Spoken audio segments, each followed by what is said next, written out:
Imagine que tu as 8 ans. Tu sors jouer dans la cour et tu vois ça.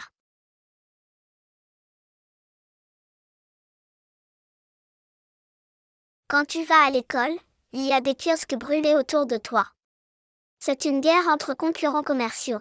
Vous savez, lorsque vous entrez dans une nouvelle période historique, personne ne vous avertit, ding ding, l'histoire a pris un nouveau tournant. Et cela ressemble souvent à du stress ou à quelque chose de complètement méconnaissable. En Russie, dans les années 90, toutes les professions respectées, médecins, enseignants, ingénieurs, ont dû se tourner vers un métier très peu respecté dans ce pays, la vente. En d'autres termes, vers un marché tantôt extrêmement froid, tantôt brûlant. Et parfois, voici ce qui se passait sur le marché.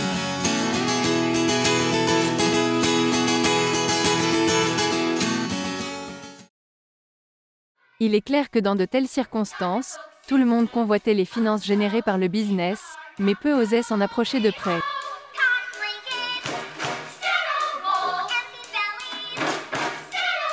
Un entrepreneur, Oleg Tinkov, est apparu, qui n'était lié ni au partage du budget de l'État ni aux bandits. Il a été le premier à commencer à interviewer des gens du monde des affaires, plutôt que des chanteurs et des acteurs.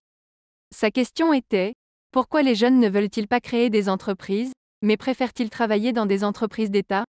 En Russie des années 2000, c'était effectivement le cas. Peut-être qu'Oleg aurait dirigé la révolution des affaires en Russie, mais c'est alors qu'ils sont apparus.